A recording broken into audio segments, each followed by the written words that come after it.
Hello guys, आप लोग कैसे हैं? मैं Ashish Maurya MKAV academy YouTube channel में आपका हार्दिक स्वागत है। हम लोग यूरोप का राष्ट्रवाद पढ़े, क्योंकि इतिहास का वो पहला चैप्टर था और इतिहास से हमारा अधिकतर दो ही चैप्टर से क्वेश्चन आते हैं, एक तो यूरोप का राष्ट्रवाद और दूसरा भारत का राष्ट्रवाद। तो हमारा यूरोप का राष्ट्रवाद हम लोग पढ़ चुके हैं। आज हम लोग पढ़ेंगे भारत में राष्ट्रवाद। तो हम पीछे आप लोगों को बता चुके हैं कि राष्ट्रवाद क्या होता है। भारत में राष्ट्रवाद, आज हमारे चैप्टर का नाम है भारत में राष्ट्रवाद, जिसमें हम लोगों ने पहली बात राष्ट्रवाद शब्द को देखा था। राष्ट्र मतलब एक रेनर के महोदय के अनुसार देखा था कि जहाँ समान भाषा हो, नस्ल हो, धर्म हो, सभी के क्षेत्र को क्या कहते हैं, क्या राष्ट्रवाद कहते हैं। जैसे जहाँ पर एक शॉर्टकट अगर कहें यानी सीधे तौर पर अगर कहें तो देशभक्ति जहाँ होती है वही हमारा राष्ट्रवाद है। राष्ट्र में यानी कि जब हम अपने देश के लिए, अपने लिए कुछ कर गुजरने की, सभी लोग क्या करते हैं, अपने लिए सभी काम करते हैं ना। एक का मैंने उदाहरण दिया था कि मैं यहाँ पर हूँ और जब दिल्ली घूमने गया और दिल्ली पर कोई अपने इधर से मिल जाता है तो वहाँ पे अपना तो यानी कि अपना क्या आता है, अपना तो मिल जाता है, ठीक है। तो वही चीज हमारा क्या आता है, राष्ट्रवाद आता है, ठीक। तो राष्ट्रवाद, राष्ट्र मतलब जहाँ पे हम लोगों की संस्कृति हो, नस्ल हो, भाषा हो, सभी एक समान हो, ठीक है। और वाद मतलब विचार, जहाँ ये चीजों का विचार हो रहा हो वही हमारा क्या कहलाता है, राष्ट्रवाद कहलाता है। हम लोग इसको पढ़ चुके थे, आज भी देख लिया। तो राष्ट्रवाद, भारत में राष्ट्रवाद को होता है, कैसे हुआ? कुछ लोग मानते हैं कि ये राष्ट्रवाद जो भारत में राष्ट्रवाद का होता है ये फ्रांस के क्रांति से हुआ था, क्योंकि फ्रांस की क्रांति कब हुई थी? 1789 से, ठीक है। फ्रांस की क्रांति होती है। लोग मानते हैं कि अगर भारत में अगर राष्ट्रवाद की बात आई है तो ये इसमें आई है, लेकिन नहीं, इससे पहले हमारे वेदों में इसका वर्णन हो चुका है, ठीक है। लेकिन क्या था कि जब 1600 ईस्वी में हमारे यहाँ लोग आए, आर्य लोग आए और इसके बाद यहाँ पे उपनिवेश लोग अपना उपनिवेश किया और धीरे धीरे हम लोगों पे क्या दमनकारी नीति अपनाना शुरू कर दिया और हम लोग उसके दमनकारी नीति में फांसी कर गए, ठीक है। तो ये सब हमारा वहाँ पर क्या हो गया था, दब गया था। लेकिन जैसे जैसे हमारे यहाँ पर अत्याचार बढ़ा, जुर्म बढ़ा, दमनकारी नीति बढ़ी, वैसे वैसे राष्ट्रवाद की होना फिर से जागृत होने लगे, ठीक है। तो आज हम इसी के बारे में पढ़ेंगे। तो हम इसमें आप लोग जानते हैं कि महात्मा गांधी का महत्वपूर्ण योगदान रहा है। तो महात्मा गांधी के योगदान जो जो रहे हम उसको बारे में देख लेते हैं। पहले इसको रख देते हैं चैप्टर में क्या क्या पढ़ेंगे, पहले हम लोग ये जान लें, क्योंकि जब हम कहीं जाते हैं तो जाने से के बाद किसी रेस्टोरेंट में हम क्या लेते हैं, मेनू लेते हैं। क्यों? मेनू देखते हैं जायकेदार क्या क्या चीजें हैं उसमें, है ना। तो वही चीजें जब हम मेनू ले लेंगे यानी विषय देख लेंगे किन किन टॉपिक में हमको पढ़ना है तो एक हमारा मनोबल बढ़ता रहेगा, ठीक है। और उसी मनोबल से हम आगे पढ़ाई करेंगे। तो हम वही चीज करेंगे जो हमारी थिंक होगी, यानी हमारी जो सोच होगी। सोच इसमें क्या है, हम लोगों का लक्ष्य क्या है, 2024 टॉपर बनना। सोच क्या होनी चाहिए, 2024 टॉपर बनना। इसके लिए हमको कड़ी मेहनत करनी पड़ेगी और हमने पहले बताया कि टाइम टेबल इसका सेट कर लीजिए। टाइम टेबल सेट करने मतलब ये है कि आप प्रतिदिन सारे सब्जेक्ट देखेंगे, नहीं तो किसी दिन मैथ करने बैठे और वो मैथ करते करते हल करते करते पूरा समय करवा दिया, किसी दिन साइंस का कोई सूत्र याद करने बैठे वही याद करने लगे, तो सभी विषय कोई ना कुछ विषय हमारे छूट जाते हैं। टाइम टेबल होता है, उसी टाइम के अनुसार हम सारे सब्जेक्ट को क्या करेंगे, रिवीजन करते रहेंगे, ठीक है। तो यही से करना आपको सोच के साथ। तो हम जब ठीक है तो ये समझ में आ गया। तो हमको जब भी पढ़ना है तो जब भी पढ़ाई करने बैठे हैं, जब भी पढ़ाई करने बैठे तो ये सोच के बैठे कि आखिरी बार पढ़ रहा हूं, क्या आखिरी बार पढ़ रहा हूं, क्योंकि कल मेरा एग्जाम है। यानी जब भी हम पढ़ने बैठे तो ये सोच के पढ़ने बैठे कि कल मेरा एग्जाम है, यकीनन इस सोच के साथ की गई तैयारी कल के रिजल्ट आपका बेहतर हो सकता है, कल का रिजल्ट आपका बेहतर हो सकता है। तो ये सोच हमेशा होनी चाहिए। जब भी हम पढ़ने बैठे तो ये समझ लें कि मैं आखिरी बार पढ़ा, इसको अच्छे से पढ़ लूँ, कल सुबह हमको क्या करना, पेपर देना है। जब ये सोच होती है उसको अच्छे से पढ़ते हैं, ठीक है, और अच्छे से पढ़ने के लिए हमारे को माइंड सिस्टम में आ जाता है। तो इसी हिसाब से मैं अपने टॉपिक का कहूँ कि हम भारत के राष्ट्रवाद में जो महात्मा गांधी के द्वारा किए गए प्रमुख आंदोलन है, तो भारत में महात्मा गांधी द्वारा किए गए महत्वपूर्ण आंदोलन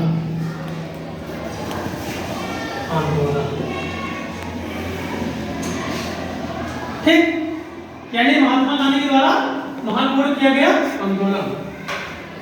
पहला आंदोलन क्या था भारत में? चंपारण आंदोलन, चंपारण आंदोलन 1917। दूसरा था खेड़ा आंदोलन जो 1918 में। दूसरा आता है यहीं पे अहमदाबाद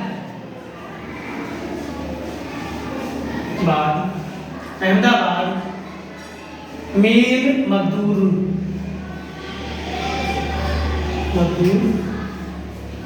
का आंदोलन,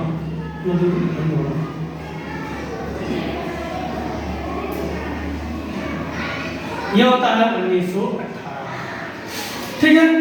इसके बाद आता है रॉलेट एक्ट, यह होता है 1919 में। फिर आता है जलियांवाला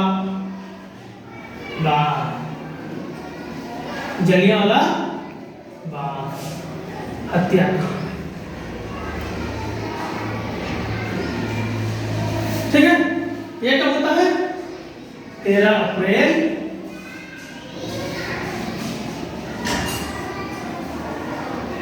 1919।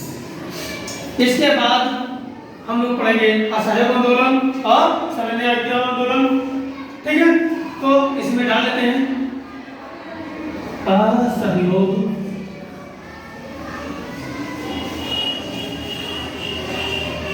असहयोग आंदोलन, ठीक, 1920। और सविनय अवज्ञा आंदोलन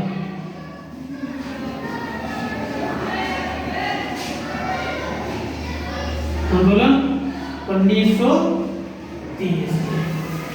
तो हम ये महात्मा गांधी के द्वारा जो महत्वपूर्ण प्रमुख आंदोलन हुए, ये इनके बारे में हम लोगों को विस्तार से पढ़ना है। और ये परीक्षा के लिए महत्वपूर्ण है, आपके बोर्ड पेपर में ये देखने को मिलेंगे, साथ में मानचित्र में मिलेंगे। तो इस लिहाज से ये आपका महत्वपूर्ण चैप्टर है। अगर इतिहास की बात करें तो इतिहास में 2 ही महत्वपूर्ण चैप्टर है। एक तो ये मैंने पहले एक वीडियो बना चुका हूँ, ठीक है, जिसमें ये महत्वपूर्ण है। दूसरा महत्वपूर्ण है यूरोप का राष्ट्रवाद, ठीक है। तो हम पढ़ेंगे चंपारण आंदोलन, खेड़ा आंदोलन, अहमदाबाद मील मजदूर आंदोलन, रॉलेट एक्ट आंदोलन, जलियांवाला बाग हत्याकांड आंदोलन, असहयोग आंदोलन और सविनय अवज्ञा आंदोलन। अब बात आती है कि महात्मा गांधी भारत जब आते हैं, इसको पहले नोट कर देते हैं।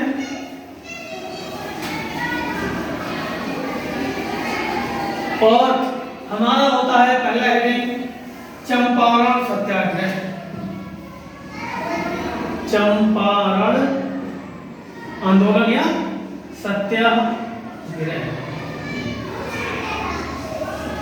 अब सत्याग्रह शब्द आया है, का मतलब था महात्मा गांधी जी ने सत्य और अहिंसा के पथ पर चलने के लिए बात करी थी। इन्होंने कहा कि हम शारीरिक बल का उपयोग नहीं करेंगे, हम अपने बातों से, अपने विचारों से, हम सत्य के मार्ग पर, अहिंसा के मार्ग पर चलकर हम शत्रुओं को अपने काबू में करेंगे। वही जो इस बात को लेकर महात्मा गांधी आगे चले, उसी को हम सत्याग्रह कहते हैं। तो ये शुरुआत कैसे होती है? जब हमारे प्रथम विश्व युद्ध होता है, तो प्रथम विश्व युद्ध 1914 से 1918 तक एक प्रथम विश्व युद्ध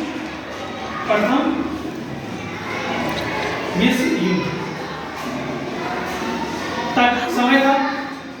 प्रथम विश्व युद्ध शुरू हुआ तो जो हमारे ये जो विदेशी यानी इंग्लैंड लोग थे, ये हमारे पूर्वजों से कहा कि आप हमारा साथ दीजिए, और जब हमारा आप साथ देंगे तो आपको हम कई प्रकार की छूट दे देंगे।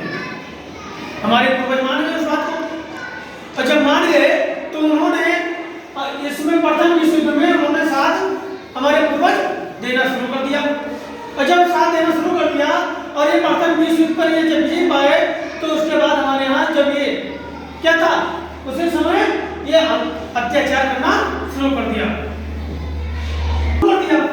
तो इसमें और वहाँ हमारे पूर्वज माने कि महात्मा गांधी जो थे, तो महात्मा गांधी भी अपील किया था। महात्मा गांधी ने समर्थन देने को बात कही थी। किसको? प्रथम विश्व युद्ध में समर्थन देने की बात कही थी। और किसके लोग मान क्यों गए थे? क्योंकि अब हम जानते हैं कि हमारे भारत पहले 1915 में महात्मा गांधी अफ्रीका से वापस आए थे। कब आए थे? 9 जनवरी को, ठीक है। लेकिन उससे पहले वो क्या करने गए थे अफ्रीका? एक केस लड़ने गए थे, क्योंकि वकालत करते थे, तो केस लड़ने गए थे। वहां पे देखा कि नस्ल वेदी, रंग वेदी क्या हो रहा है? अत्याचार हो रहा है। तो वहां पर इन आंदोलनों को महात्मा गांधी ने उसकी आवाज वहां पर उठाई थी, जिसकी याद पूरे भारत में फैल चुकी थी महात्मा गांधी का। तो जाहिर सी बात है कि जब वो यहाँ आएंगे, तो जब अपने यहाँ का कोई बाहर कुछ करके आता है और यहाँ पता चलता है, तो एक हम लोगों का हौसला बढ़ जाता है। तो यहाँ के लोगों का हौसला बढ़ा हुआ था, और महात्मा गांधी ने कहा कि ये लोग युद्ध में शामिल हो गए। और जब युद्ध में शामिल हुए, तो ये जब युद्ध समाप्त होता है, तो फिर ये लोग, इंग्लैंड वाले लोग क्या करते हैं? हमारे यहाँ अतिरिक्त कर बढ़ा देते हैं, समय की निश्चितता कर देते हैं, यानी हमारे पर अत्याचार करना शुरू कर देते हैं प्रथम विश्व युद्ध के बाद। ठीक, तो हम इसको थोड़ा सा जान लेते हैं। प्रथम विश्व युद्ध में हमारे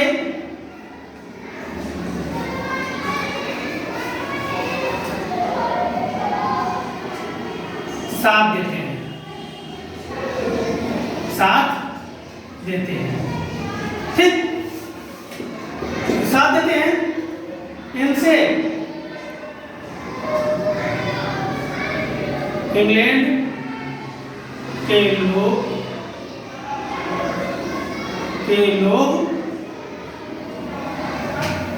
छूट देने की बात कही। ठीक, यानी हमारे पूर्वज साथ क्यों देते हैं? साथ यहाँ 2 बार होते हैं, साथ देते हैं, और कई प्रकार के छोड़ देने की बात कही गई थी इंग्लैंड वालों ने, यानी कि जो गोरे वाले थे उनके तरफ से। और महात्मा गांधी भी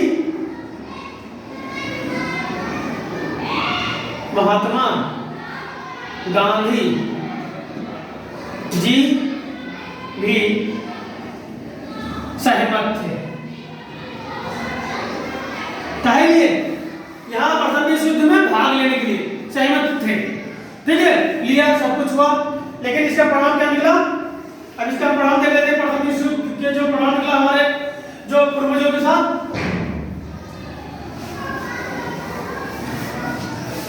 तो पहला था आर्थिक कार्य।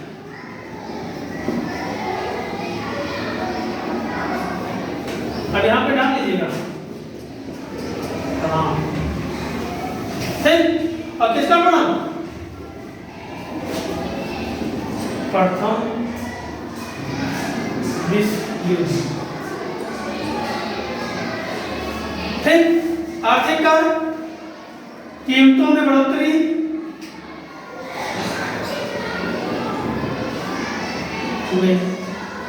वृद्धि, आय कर व सीमा कर वृद्धि और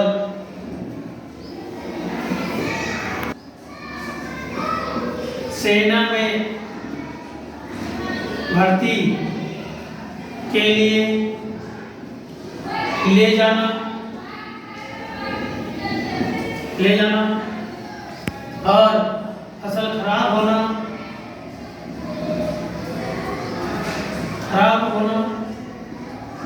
फसल खराब। छठा, महामारी ठीक है, ठीक है, ले लीजिए।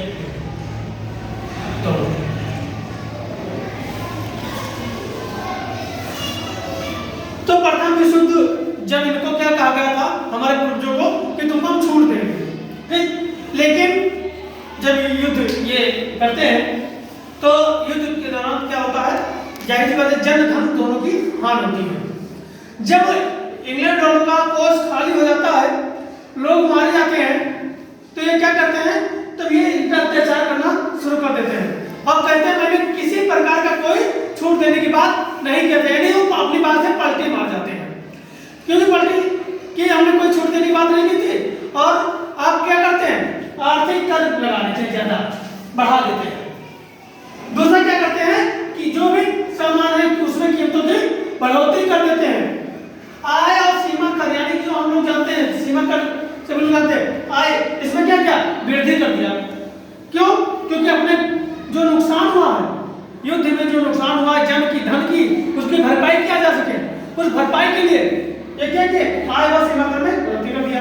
जबरन सेना में भर्ती के लिए ले जाना हम सभी लोग जानते हैं। बाबा दादा की दादी बाबा आजी सबके मुंह से हमने सुना होगा कि पहले के लोगों को क्या करते थे, नौकरी के लिए जबरन उठा ले जाते थे, चाहे रेलवे विभाग में हो, चाहे किसी पुलिस विभाग में, सभी किसी में हो, जबरदस्ती पकड़ कर गाड़ी में ले जाते थे। और उसी के लिए जब पता चलता था कि आ रहे पकड़ने, तो लोग अपने अपने बच्चों को क्या करते थे, छिपा देते थे, ठीक है। तो वही है कि ये इस समय का नहीं है, वही है क्या कहते हैं। तो जबरन सेना में भर्ती में फसाद जो था वो भी खराब हो चुका था। और 1900 क्या कहते हैं जनगणना जब हुई थी 1921 में, तो उसमें ये पता चला कि 120 से 130 लोग भूख हड़ताल के कारण अब काल में समा गए हैं, यानी भूखमरी से काल में समा गए, यानी चले गए, ठीक है। और उसमें एक महामारी फैली, फ्लू। तो ये महामारी जैसा अभी आपके हाल ही में क्या फैला था, कोरोना, ठीक है, वैसे उस समय महामारी फैली और उसी प्लेग से बहुत सारे लोग बीमार से गए, ठीक है। तो ये इनका क्या निकला, परिणाम निकला। थोड़ा सा अंश था का, क्योंकि चंपारण पढ़ने से पहले हमको सारी बातें जानकारी होनी चाहिए।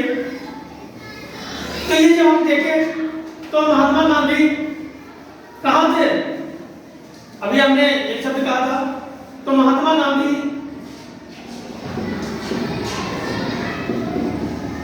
कहाँ थी, 9 जनवरी 1915 को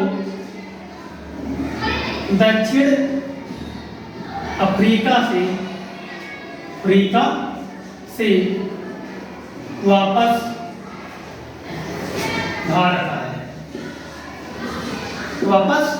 भारत आए, ठीक। महात्मा गांधी कहाँ थे, यानी 1915 से पहले कहाँ थे, दक्षिण अफ्रीका में थे। वहां पे क्यों गए थे, एक केस लड़ने के पर्पज से गए थे।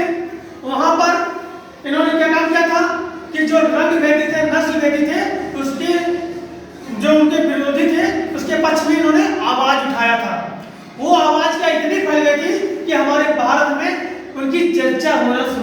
क्योंकि भारत में तो ऐसे कोई महात्मा गांधी को जानता नहीं था। लेकिन अभी आप ही कोई अच्छा काम कर दो तो आपके पूरे गांव मोहल्ला समाज पूरे में वो बात फैल जाएगी, आपकी वाहवाही होने लगेगी। ठीक है, वैसे हम महात्मा गांधी। एक बात आप जानते होंगे, इस 9 जनवरी को कौन सा दिन मनाया जाता है? 9 जनवरी को कौन सा मनाया जाता है दिवस? तो ये मनाया जाता है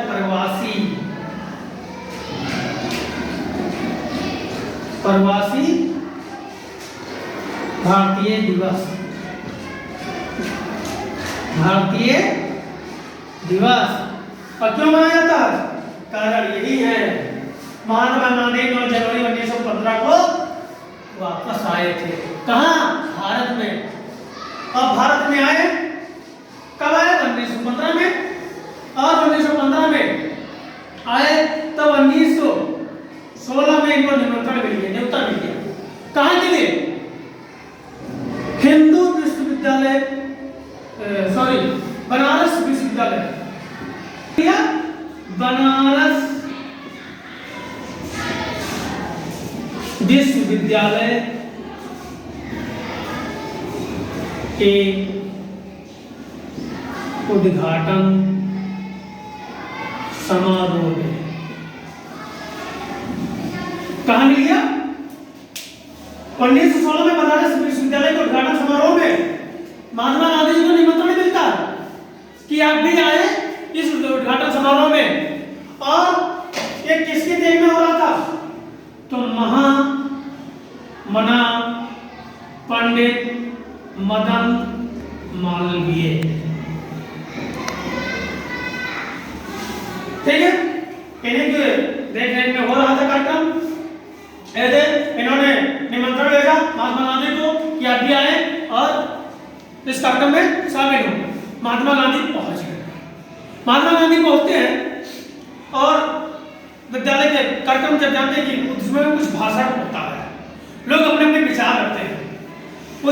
उसी में महात्मा गांधी जी को अपना विचार रखने का कहा गया।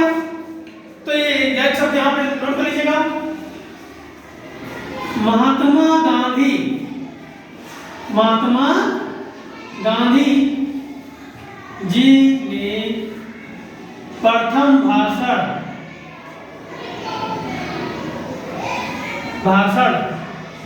कब दिया था? प्रथम भाषण 1916 में दिया था।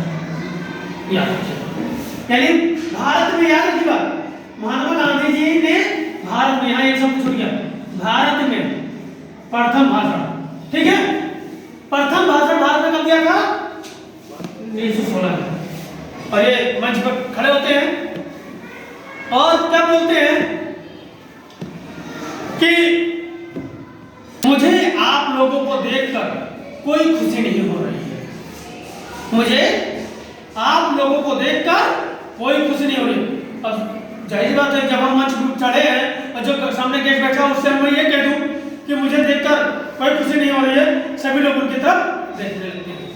लेकिन उन्होंने फिर वही बात दोहराई कि मुझे आप लोगों को देखकर कोई खुशी नहीं हो रही है, क्योंकि क्या था, वो वही अंग्रेज लोग बैठे थे।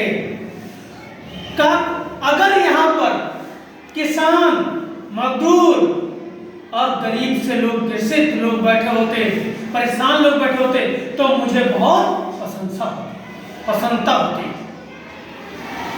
ये बात सुनकर, जब ये बात सुना तो पंडित गोपाल कृष्ण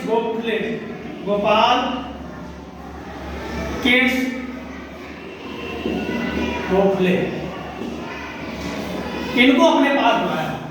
कहां पर? वहीं पर जहां भाषण दे रहे थे, वहीं पर इनको बुलाया और इनसे कहा, किससे? महात्मा गांधी से कहा कि आप इतने हितैषी मजदूरों के, गरीबों के, शोषितों के बन रहे हैं, तो आप गांव में जाएं, गांव में जाकर देखें कि इनकी क्या स्थिति है। क्योंकि भारत की आत्मा गांव में बसती है। क्या कहा इन्होंने? क्या कहा? भारत की, यानी गोपाल कृष्ण गोखले ने कहा कि भारत की आत्मा गांव में बसती है। बस वास्तव में अगर इनका सहयोग करना चाहते हैं, इनका पीड़ा को समझना चाहते हैं, तो आप गांव में जाएं। महात्मा गांधी जी ने कहा, जी गुरु जी, हाथ जोड़ खड़े हो गए।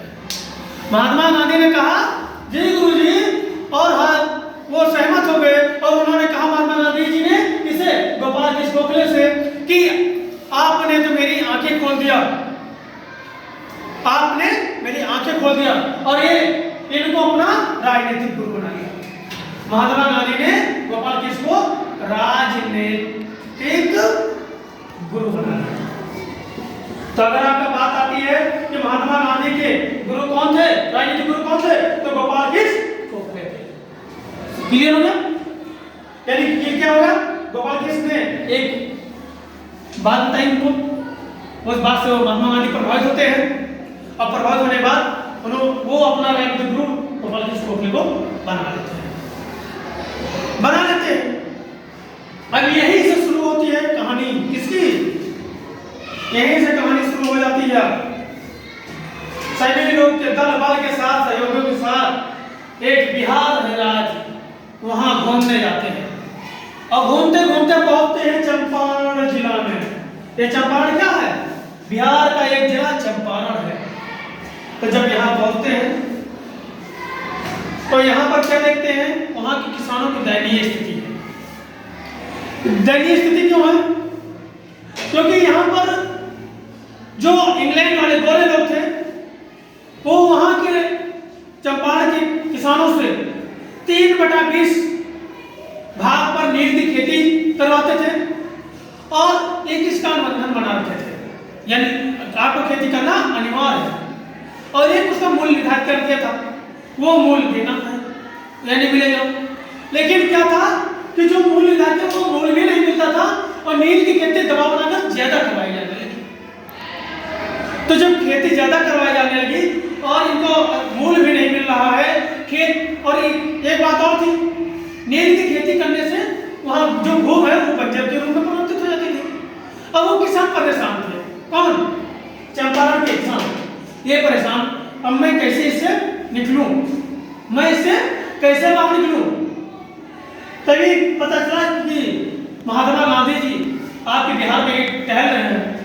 किसानों ने जाकर महात्मा गांधी को अपनी व्यथा सुनाई कि ये है और इंग्लैंड के लोग, गोरे लोग हमारे पे नील की खेती करने के लिए विवश कर रहे हैं, परेशान कर रहे हैं, अत्याचार कर रहे हैं और उसका जो मूल्य है वो हमको नहीं दे रहे हैं।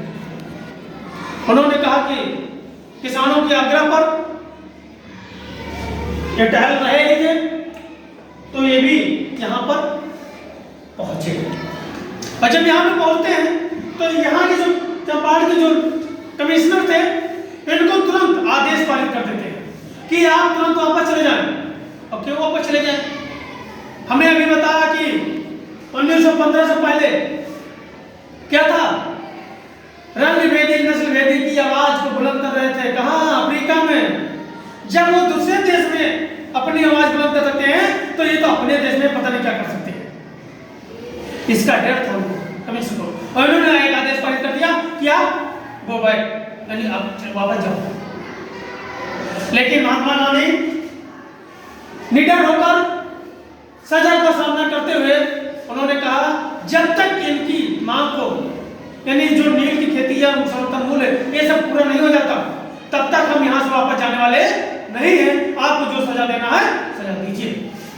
और आंदोलन को इन्होंने तेज कर दिया। जब ये आंदोलन तेज देखा और देखा कि महात्मा गांधी वापस नहीं हो रहे हैं, डर नहीं रहे हैं, तब वहां पर स्थानीय जो प्रशासन थी वो अपना आदेश वापस ले लेती है। जब वो वापस लेती है अपना आदेश तो वापस लेने के बाद क्या करती है? एक नियुक्ति आयोग बनाती है और उसमें इनको क्या करती है? सदस्य बना लेती है। किसको? महात्मा गांधी को। और किसान की समस्या को समाधान करने का हल ढूंढती है उसी समिति में। लास्ट में क्या होता है कि जो इंग्लैंड के लोग थे, अंग्रेजी थे, वो चंपारण छोड़ने पर मजबूर हो जाते हैं। तो ये है चंपारण की कहानी।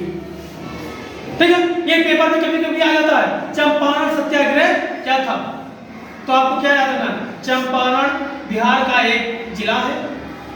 वहां पर यूरोपियों द्वारा, यानी जो अन्य यूरोपीय थे या अन्य देश के लोग थे, उन्होंने क्या किया था, नील की खेती करने के लिए एक अनुबंध किया था कि 3/20 पर खेती करना है। लेकिन उसका समर्थन मूल जोड़ निर्धारित किया गया था, वो इनको नहीं मिला था और दबाव बनाया जा रहा था इन पर, किसानों पर, कि और नील की खेती करो, जिससे ये परेशान हो चुके थे नील एक चंपारण के लोग। तो वहीं पर महात्मा गांधी का इनको साथ मिला और महात्मा गांधी के साथ मिलने पर वो सब ये चंपारण आंदोलन में भाग लिया। भाग लेने पर जो वहां चंपारण के कमिश्नर थे, इन्होंने महात्मा गांधी से वापस जाने को कहा, आदेश पारित किया।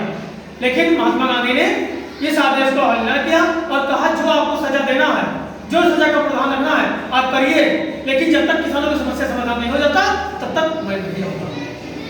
इस बात को देखकर स्थानीय प्रशासन थोड़ा झुकाव किया और झुकाव करते हुए अपना आदेश वापस ले लेती है और एक नियुक्त आयोग का गठन समिति बनाती है। उसमें इनको सदस्य बना देती है कि आगे समिति किसानों की समस्या का समाधान करेगी और लास्ट में जो वहाँ के गोरे लोग थे उनको जाने पर मजबूर कर देती है। ये था चंपारण सत्याग्रह। ठीक है, तो और झुक क्यों जाती थी, ये झुकाव क्यों हो जाता था हर बार, ये झुकाव में क्यों हो गया अंग्रेजों का चंपारण पे, क्योंकि आप जान रहे हैं यहाँ प्रथम विश्व युद्ध चल रहा है। क्या चल रहा है, प्रथम विश्व युद्ध, क्योंकि ये सत्याग्रह होता है 1917 में और युद्ध कब से चल रहा है, 1914 से 1918 उसी में।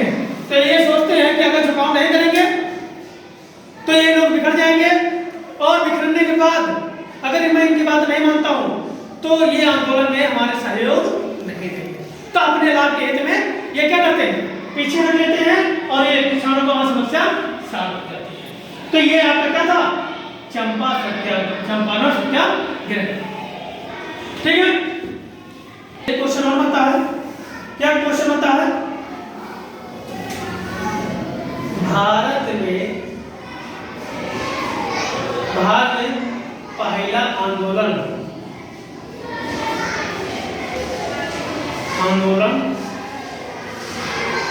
चंपारण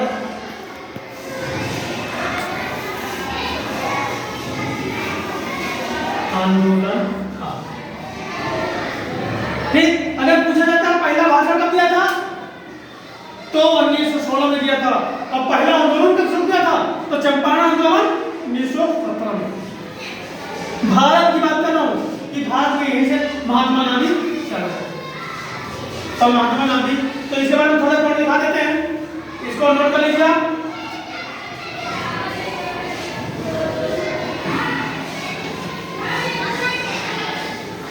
तो चंपारण का बिहार का एक जिला है। ठीक है, यहाँ के किसानों को नील की खेती के लिए बाध करते थे गोरे लोग, गोरे यानी कि इंग्लैंड आप जानते हैं। ठीक, ये करते थे और गांधी जी इस पर क्या हुआ, गांधी जी सजा का सामना करने के लिए सामना करने के लिए तैयार हो गए। तैयार होने के बाद क्या हुआ, जो स्थानीय प्रशासन थी स्थानीय प्रशासन अपना आदेश, अपना पारित आदेश वापस लेती है, वापस ले लेती है। ठीक, अपना जो प्रशासन की वो जो आदेश थी क्या था कि महात्मा गांधी जी आप वापस जाओ, लेकिन उन्होंने सजा का सामना किया, तो इसको देखकर इन्होंने अपना वो आदेश वापस ले लिया और और क्या किया, किसानों की समस्या,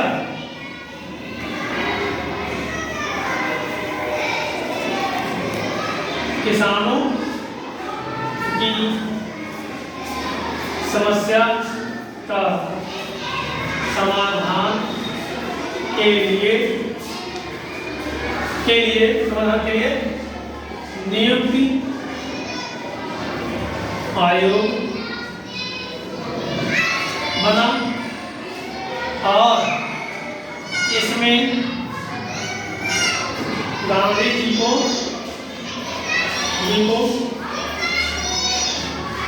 सदस्य बनाया। ठीक, क्या हुआ, ये महत्वपूर्ण तथ्य थे। आप इसको इसके साथ क्या नोट करना चाहते ले सकते हैं, लेकिन वही बात कि अगर आप लोगों ने अभी तक लाइक नहीं किया तो लाइक जरूर करें, शेयर नहीं किया शेयर अवश्य करें, चैनल को सब्सक्राइब नहीं किया सब्सक्राइब करें, क्योंकि आप लोगों के लिए मैं ये वीडियो लेकर आता हूँ, आप लोगों के लिए कि आप 2024 की परीक्षा में टॉपर बन सके, 2024 की परीक्षा में टॉपर बन सके।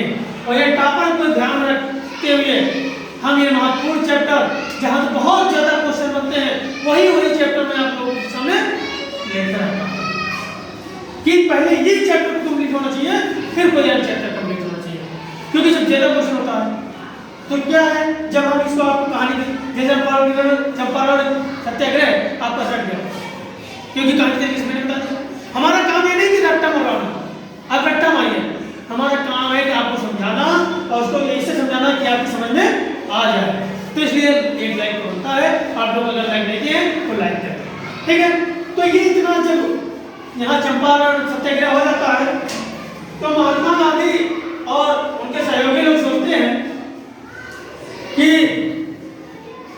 हम लोग दूसरे की समस्या सुलझाते हैं, दूसरे यहाँ टहलते हैं, कहीं अपने यहाँ भी टहल लें।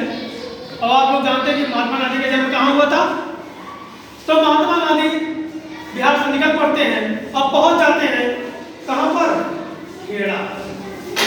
कहाँ पे पहुंचते हैं, खेड़ा। खेड़ा पहुंचते हैं, ठीक है। तो एक आता है खेड़ा आंदोलन, खेड़ा आंदोलन 1948 को 1918 48 को 18, ठीक, खेड़ा आंदोलन 1918। तो ये क्या था, ये आंदोलन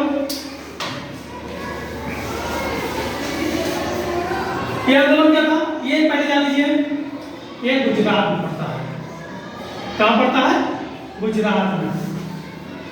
और यहाँ पर जो खरीफ फसल थी वो खरीफ फसल बारिश के कारण नष्ट हो गई थी। बारिश के कारण क्या होता, नष्ट हो गया था। तो जो यहाँ के किसान थे, यानी कहाँ के, खेड़ा के, ये गुजरात में पड़ता है, और यहाँ के किसानों की फसल की खरीफ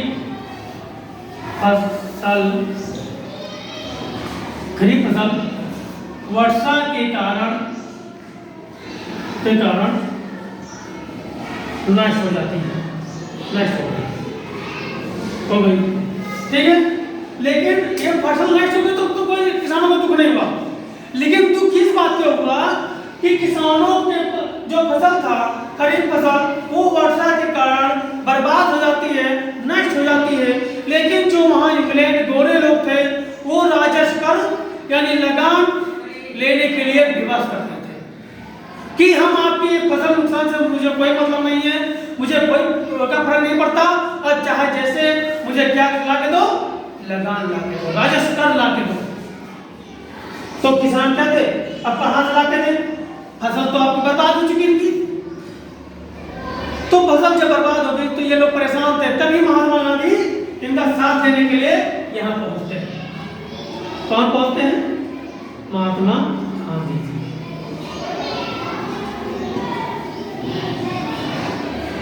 गांधी जी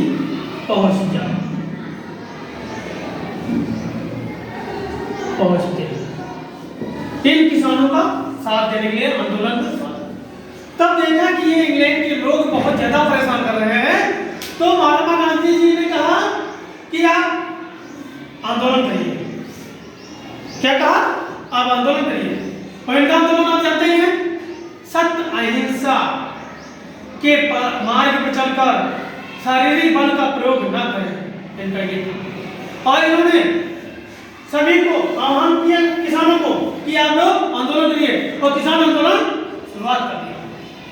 कब शुरुआत किया? 1918 पर शुरुआत किया। उसी समय महात्मा गांधी वहां के जो नवयुवक थे उनको साथ लिया और लोगों को जगाने का काम किया, और वो आंदोलन में भीड़ जुटाने का काम किया। और जब ये देखा तो इसका परिणाम क्या हुआ? महात्मा गांधी ने युवकों के साथ भ्रमण शुरू कर दिया, और ये आंदोलन 22 मार्च 1918 को शुरू हो गया। और जब देखा कि गोरे लोगों ने कि ये आंदोलन बहुत बड़ा रूप ले रहा है, फिर वही याद आ गया इनको कि अभी तो प्रथम ही विश्व चल रहा है, अगर मैं झुका नहीं तो मुझे भी परेशानी करना पड़ेगा। उसी डर के मारे जो गोरे लोग थे झुक गए। क्या किया? आंदोलन को देखकर, आंदोलन को देखकर